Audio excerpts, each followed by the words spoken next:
What's up, everybody? I'm Cindy Goodman, and today's Daily Fix. The next GTA is on the way. PS5s will be hard to come by, and the game that might melt your Nintendo Switch.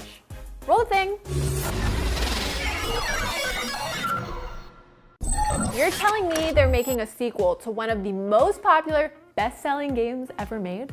I don't believe you. But an anonymous source close to Rockstar Games has confirmed to IGN that the next entry in the Grand Theft Auto franchise is in the works, as first reported by Kotaku. The next GTA is still early in development, and due to changes in the nature of conditions at Rockstar, the company is considering ways of altering production to avoid the ongoing issue of crunch. One possible plan is, allegedly, turning whatever the next GTA game is into a moderately sized game at release and expanding the game with updates over time to help deal with the stress and crunch. But in terms of Rockstar's scope, that's still gotta be a pretty big map, right? Keep in mind, GTA 6 or whatever it ends up being called is still a ways away, so you have plenty of time to finish 100%ing RDR2. How do you feel about the next GTA? What would you want from it? Where do you want it to take place? Let me know everything. Remember how hard it was getting a PS4 at launch? Yep! Well, getting a PS5 is going to be even harder.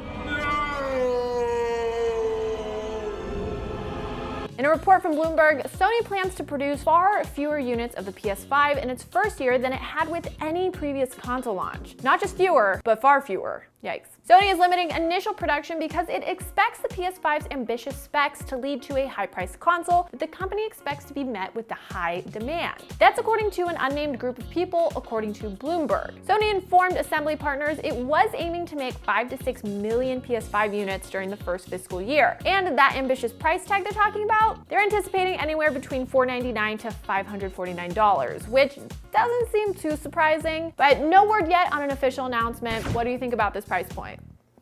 Let me know. There's tons of games, old and new, coming to Switch, but can any of them melt your Nintendo Switch? Crysis Remastered leaked on the official Crysis website's cookie policy page, which shows the new logo. This comes hot on the heels of the tease from the Crysis Twitter account the other day that said, "Receiving data." Very cryptic. The blurb on their website reads, quote, "Crytek's groundbreaking, critically acclaimed first-person shooter is back. Crysis Remastered is coming to PC, PlayStation 4, Xbox One, and Nintendo Switch," marking the first appearance of this franchise on a Nintendo console. Famously, Crysis had been hailed as a game that would push your PC so hard due to the sheer level of graphical fidelity that it could melt your graphics card. Jokingly, but what if? And with the game coming to Switch, we're wondering how. No official word on how the game is being remastered, but there's no way that Crytek would release a game that would melt the console housing your Animal Crossing town, would they? They wouldn't. Excited for Crysis Remastered? Let us know in the comments. And that was your Daily Fix for today. That was your Daily Fix. Now that you're all caught up on the news, check out other games that will maybe melt your graphics card, but probably not. Subscribe to the Daily Fix on Snapchat, and for all things everything else, IGN.com.